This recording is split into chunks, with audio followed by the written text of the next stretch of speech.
Welcome to only IAS. स्वागत है आप सभी लोगों का प्रीलिम बूस्टर न्यूज डिस्कशन में।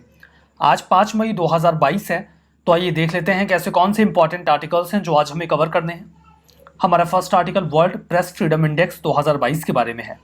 वर्ल्ड प्रेस फ्रीडम डे यानी कि 3 मई के दिन इसका 20th एडिशन पब्लिश किया गया। इसे पब्लिश किया गया रिपोर्टर्स विदाउट बॉर्डर्स यानी कि RSF के द्वारा। तो एक जो बहुत ही साधारण सा प्रश्न बनता है वो तो यही होगा कि वर्ल्ड प्रेस फ्रीडम इंडेक्स को पब्लिश कौन करता है।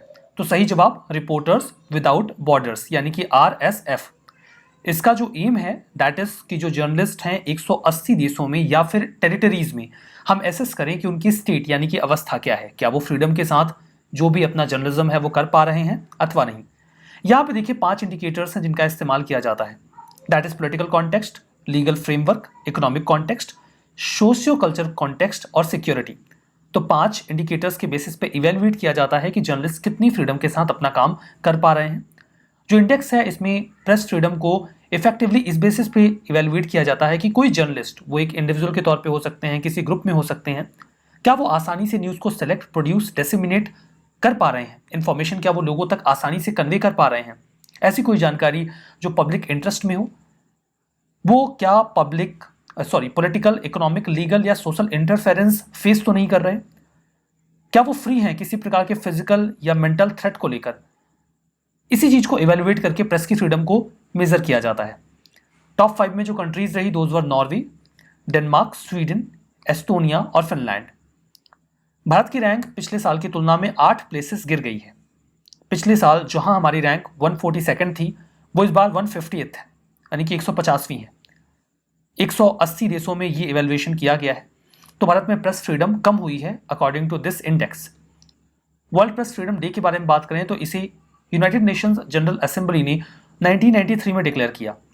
यूनेस्को का जो एक जनरल कॉन्फ्रेंस था 1991 में, उसी की रिकमेंडेशन पे 1991 में विंडोक डिक्लेरेशन जिसे यूनेस्को ने अडॉप्ट किया था, उसी दिन को बेसिकली हम वर्ल्ड प्रेस फ्रीडम डे के तौर पे ऑब्जर्व करते हैं।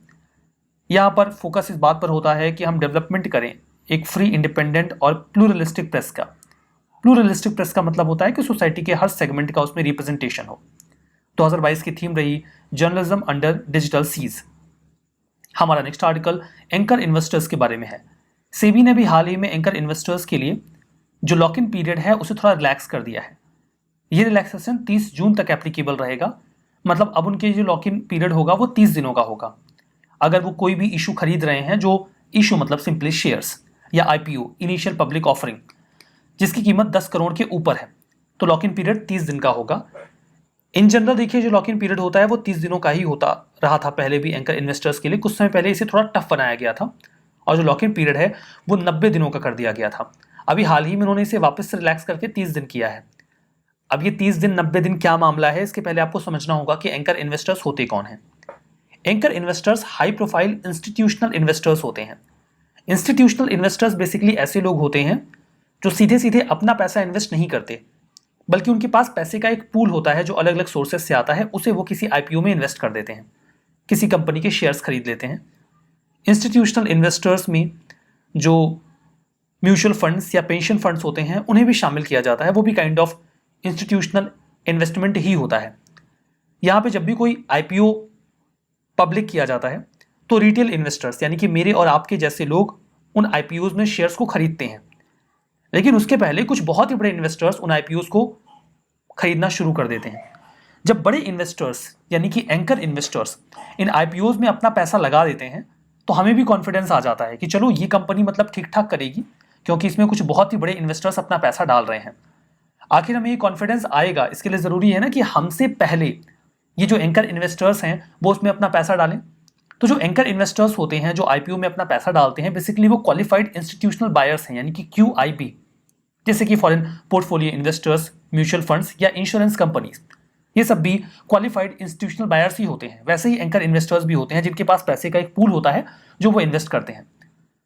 तो इनके संबंध में कुछ रेगुलेशंस होते हैं सेबी के। बेसिकली मामला ये होता है कि अगर ये खूब सारा पैसा डाल के किसी IPO को खरीदेंगे और वापस से उसको बेच देंगे, तुरंत ही बेच देंगे, तो मार्केट में वोलेटिलिटी ज्यादा रहेगी। तो मार्केट ज्यादा वोलेटाइल ना रहे, बल्कि अगर किसी QIB ने, जैसे कि एंकर इन्वेस्टर ने अपने पैसे डाले हैं किसी शेयर में, तो वो पैसा कुछ समय तक उस IPO में रुके, इससे मार्केट स्टेबल बनता है। एंड दैट इज रीजन कि ऐसे पैसे जब इन्वेस्ट किए जाते हैं, जो कि बहुत बड़ा अमाउंट होता है, मतलब जो भी एंकर इन्वेस्टर है उसे कम से कम 10,000 करोड़ रुपए तो इन्वेस्ट करने ही होते हैं। इन दैट केस उनके लिए एक लॉक इन पीरियड होता है, मतलब आप 30 दिनों तक अपने पैसे नहीं निकाल सकते, आप अपने शेयर्स नहीं बेच सकते। कभी कभी इसे बढ़ा देते हैं, 60 दिन कर देते हैं, 90 दिन कर देते हैं, according to the situation of the market.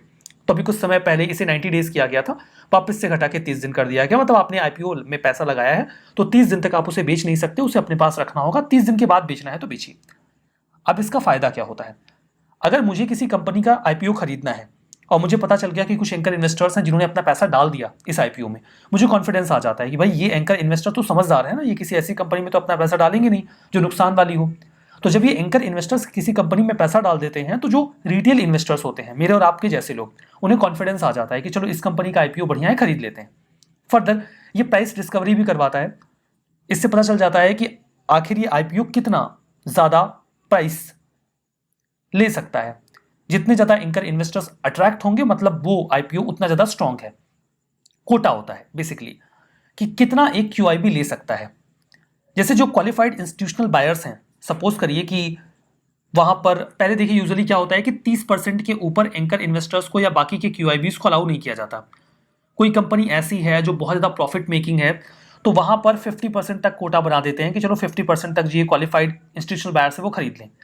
लेकिन जो क्वालिफाइड इंस्टीट्यूशनल बायर्स के लिए ओवरऑल कोटा डिसाइड किया गया है, उनमें नॉर्मली 60% हम एंकर इन्वेस्टर्स के लिए बोल देते हैं कि चलो 100 शेयर्स अगर खरीद सकते हैं क्यूआईबीज तो उनमें से 60 एंकर इन्वेस्टर्स खरीद सकते हैं। तो सर्टेन कोटा लगा दिया जाता है ताकि ऐसा ना हो कि सारा आईपीओ यही खरीद के बैठ गया और किसी को मिला ही नहीं। तो ये सारा मामला एंकर इन्वेस्टर्स के बारे में होपफुली आपको समझ में आ गया होगा। आगे बढ़ने से पहले यहाँ पर जो जानकारी है वो प्रारंभ 1 बैच के बारे में है। ये 2023 की बैच है। इस बैच में आपकी तैयारी बहुत ही सिस्टमैटिकली कवर की जाती है। आपकी तैयारी का एक इंपॉर्टेंट कंपोनेंट होता है video lectures, then test series और उसके बाद मटेरियल। ये सभी आपको इस प्रोग्राम में बहुत इफेक्टिव तरीके से प्रोवाइड करवा दिया जाता है, जिसके जरिए आप अपनी 2023 की तैयारी बढ़िया से कर सकते हैं। तो अगर आपको इस संबंध में कोई जानकारी चाहिए तो कांटेक्ट करिए, या तो आप ओनली आईएएस के कांटेक्ट नंबर पे कॉल कर सकते हैं या फिर जो जीमेल एड्रेस दिया जाता है उस पर मेल भी कर सकते हैं। तो चलिए अब हम आगे बढ़ेंगे और बात करेंगे बासवा जयंती के बारे में। प्राइम मिनिस्टर ने अभी हाल ही में जगत गुरु बासवेश्वरा जी को याद किया, यानी कि बासवन्ना जी को याद किया, जो बासवा जयंती होती है उसके ओकेशन पे। काफी पवित्र दिन माना जाता है ये। बासवेश्वर, इनका जन्म बागेवदी में हुआ था, जो अनडिवाइडेड बीजापुर डिस्ट्रिक्ट था कर्नाटका का उस समय 1131 एडी में। ये 12वीं शताब्दी के एक बहुत ही फेमस पोएट, फिलोसोफर और लिंगायतिज्म के फाउंडर रहे हैं। हिंदू सेवाइट सोशल रिफॉर्मर भी थे। समाज के लिए इनके विचार काफ़ी ज़्यादा प्रोग्रेसिव थे उस समय के हिसाब से। कम से कम ये चीफ मिनिस्टर भी रहे जो कालाचुरी डायनेस्टी के राजा बिजाला वन थे उनके समय में। इन्होंने लिंगायत जो सेक्ट था उसे फाउंड किया और इनके फॉलोअर्स को, मतलब जो फॉलोअर्स होते हैं लिंगायतिज्म, उन्हें लिंगायत कहा जाता है। ये एक हिंदू सेक्ट है जो साउथ इंडिया में काफ़ी ज़्यादा पॉपुलर है, जहाँ पे केवल भगवान शिव को एक देवता के रूप में पूजा जाता है। जो बासवन्ना जी थे उन्होंने हमेशा एक कास्ट फ्री सोसाइटी की कल्पना की और उनका मानना था कि सभी को इक्वल अपॉर्चुनिटी मिलनी चाहिए। ये मैनुअल हार्डवर्क को तवज्जो देते थे। इन्होंने एक प्रकार की अलग इंस्टीट्यूशन यानी कि पब्लिक इंस्टीट्यूशन को स्टैब्लिश भी किया, दैट वाज अनुभव मंडप। अनुभव मंडप हॉल ऑफ स्पिरिचुअल एक्सपीरियंस आप बोल सकते हो। एक ऐसा हॉल जहाँ पे सभी धर्म के लोग, मैन वुमेन सभी लोग जाएं, बैठें और आपस में स्पिरिचुअल और बाकी जो इश्यूज हैं, लाइफ के क्वेश्चंस हैं, उन पे डिस्कशन करें। मतलब आप जीवन का अनुभव लें। That was the basic objective of अनुभव मंडप। उन्होंने पोएट्रीज का इस्तेमाल किया लोगों तक अपनी बात पहुंचाने के लिए, सोशल अवेयरनेस के लिए, और उनकी पोएट्रीज को कहा जाता था वचनास। ये समाज में समानता का समर्थन करते थे। देखिए 2016 में ये प्रश्न आया है। पहला स्टेटमेंट है सिद्धास या फिर सितार्स। ये तमिल रीजन के मोनोथेइस्टिक लोग थे एंड बेसिकली ये कंडेम करते थे आइडोलेट्री को। लिंगायत कन्नड़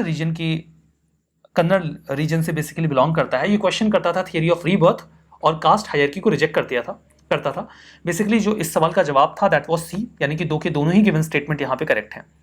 हमारा नेक्स्ट आर्टिकल सोफिया टेलीस्कोप के बारे में है। नासा ने भी कहा कि वो सोफिया टेलीस्कोप का जो कामकाज है वो बंद करेंगे। सोफिया टेलीस्कोप उस समय बहुत ज़्यादा न्यूज़ में आया था जब इन्होंने मून पे वाटर के प्रेजेंस को कंफर्म किया था 2020 में। ये क्या है बेसिकली, या क्या था जो अभी बंद कर दिया गया? ये 2.7 मीटर इंफ्रारेड टेलीस्कोप था जिसे बोइंग 747 SP एयरप्लेन के साथ अटैच किया गया था। ये जो एयरप्लेन है ये उड़ता रहता था और इसी की बेसिस पे इंफॉर्मेशन और डेटा कलेक्ट करते थे। ये जो एयरप्लेन है ये 38,000 से 45,000 फीट की ऊंचाई पे उड़ता था, स्ट्रेटोस्फीयर वाले एरिया में। तो काइंड ऑफ स्ट्रेटोस्फेरिक ऑब्जर्वेटरी थी ये इंफ्रारेड एस्ट्रोनॉमी के लिए। नासा और जर्मन स्पेस एजेंसी DLR ने मिलकर इस पूरे प्रोजेक्ट को रन किया था। ये दुनिया का सबसे महंगा फ्लाइंग टेलीस्कोप भी था।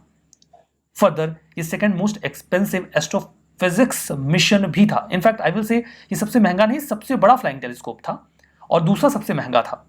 2020 में इन्होंने पानी के मॉलिक्यूल्स यानी कि H2O को डिस्कवर किया, जो मून का सन फेसिंग साइड है उस ओर। जो साइट है जहां पे इन्होंने इसे डिस्कवर किया था दैट वाज क्लेवियस क्रेटर, जो मून के सदर्न हेमिस्फीयर में है। फर्दर इन्होंने ये जो पूरा टेलीस्कोप है इसने हीलियम हाइड्राइड को भी यूनिवर्स में डिटेक्ट किया 2019 में, जिसके बारे में माना जाता है कि 14 बिलियन साल पहले जब यूनिवर्स का निर्माण हुआ तो जो पहला मॉलिक्यूल बना था दैट वाज हीलियम हाइड्राइड, तो उसे इन्होंने डिटेक्ट किया। जो सोफिया है ये एटमॉस्फेरिक जो सर्कुलेशन पैटर्न है जुपिटर का उसे भी स्टडी कर चुका है, तो बहुत अच्छे कॉन्ट्रीब्यूशंस रहे हैं सोफिया के। हमारा नेक्स्ट आर्टिकल लैप्सस के बारे में है। मार्च 22 को ऑथेंटिकेशन प्लेटफॉर्म ओक्टा ने भी कंफर्म किया कि जो एक छोटा सा ग्रुप है हैकर्स का लैप्सस, उसने उनके सिक्योरिटी सिस्टम को ब्रीच करने की कोशिश की थी 3 महीने पहले। साउथ अमेरिका बेस्ड ये एक थ्रेट ग्रुप है। ऐसा कहा जाता है कि 2 बच्चे हैं जो इसे रन करते हैं, एक की उम्र टीनेजर्स हैं बेसिकली, एक की उम्र 16 साल है, दूसरे की 17 साल है। तो छोटा सा हैकिंग ग्रुप, लेकिन इन्होंने बहुत बड़े बड़े ब्रीचेस किए हैं, जैसे कि माइक्रोसॉफ्ट में भी इन्होंने सेंध लगा दी थी। फर्दर ये अपने विक्टिम्स को पब्लिकली टॉन्ट भी करते हैं, उनके इंटरनल डॉक्यूमेंट्स या सोर्स कोड पब्लिक कर देते हैं, लीक कर देते हैं। तो शरारती किस्म का ये हैकिंग ग्रुप है लैप्सस। हमारा नेक्स्ट आर्टिकल नेटग्रिड के बारे में है। नेटग्रिड को जो इसका एक कैंपस है बेंगलुरु में, उसे अभी हाल ही में हमारे यूनियन होम मिनिस्टर ने इनॉग्रेट किया, अमित शाह जी ने। सीडैक पुणे और IIT भिलाई ने मिलकर नेटग्रिड का ये जो प्लान मैनेजमेंट है उसे तैयार किया है। ये एक बहुत ही रोबस्ट मैकेनिज्म है, जैसे कि अगर कोई थ्रेट भारत में क्रिएट होने वाला है, कोई सस्पेक्टेड डेटा अगर हमें मिल जाए तो सस्पेक्टेड डेटा का इस्तेमाल करके हम किसी टेरर अटैक को रोक सकते हैं। सस्पेक्टेड डेटा कई तरीके का हो सकता है, कोई इमिग्रेशन डेटा हो, बैंकिंग डेटा हो, इंडिविजुअल टैक्स पेयर का डेटा हो, कोई ट्रैवल कर रहा है वो एयर ट्रैवल हो सकता है, ट्रेन ट्रैवल हो सकता है। अगर ऐसा कोई डेटा है जहां पर आपको कोई भी सस्पेक्टेड जानकारी मिले तो उसका इस्तेमाल करके हम किसी थ्रेट को न्यूट्रलाइज कर सकते हैं। तो नेटग्रिड के माध्यम से बेसिकली हम एक बिग डेटा का पूरा सेंटर तैयार करते हैं जहां से various security agencies data collect कर सकती हैं और सिक्योरिटी थ्रेट्स को न्यूट्रलाइज कर सकते हैं। 2010 में कैबिनेट कमेटी ऑन सिक्योरिटी ने इसे अप्रूवल दिया था। ये उस समय जो प्रोजेक्ट था वो 3400 करोड़ का था। 11 सेंट्रल एजेंसीज इसका डेटा कलेक्ट कर सकते हैं including IB and raw. Further जो नेटग्रिड है वो 21 ऑर्गेनाइजेशंस हैं जिनसे डेटा कलेक्ट करता है, वो है जिसमें शामिल है telecom, tax record, bank, immigration, और कोई भी सेंसिटिव डेटा अगर मिला तो फिर ध्यान दिया जाता है। मॉनेटरी पॉलिसी कमेटी के बारे में नेक्स्ट आर्टिकल है। RBI ने अभी हाल ही में राजीव रंजन जी को एक्स ऑफिशियो मेंबर के तौर पे नॉमिनेट कर दिया है MPC में। 1934 का जो RBI एक्ट है उसमें 2016 में संशोधन किया गया था फाइनेंस एक्ट के माध्यम से। सेक्शन 45ZB ऐड किया गया था जहां पे 6 मेंबर्स के एक मॉनेटरी पॉलिसी कमेटी के गठन की बात की गई थी। कमेटी को for the first time constitute किया गया था 26 सितंबर 2016 को।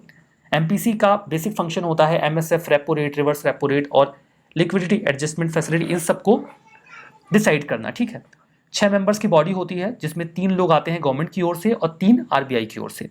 तो जो 3 लोग नॉमिनेट किए जाते हैं गवर्नमेंट की ओर से वो गवर्नमेंट ऑफिशियल नहीं हो सकते, वो केवल एक्सपर्ट होंगे इकोनॉमी के, ऐसे लोगों को नॉमिनेट कर दिया जाता है।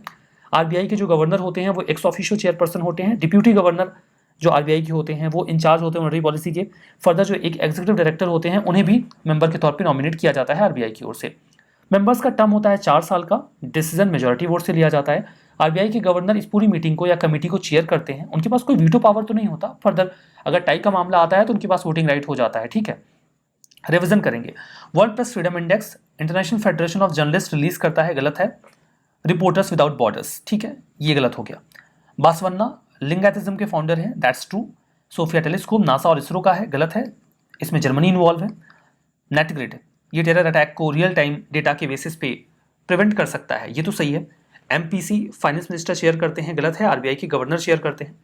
तो आज का सेशन यहाँ पे समाप्त होता है। Thank you very much.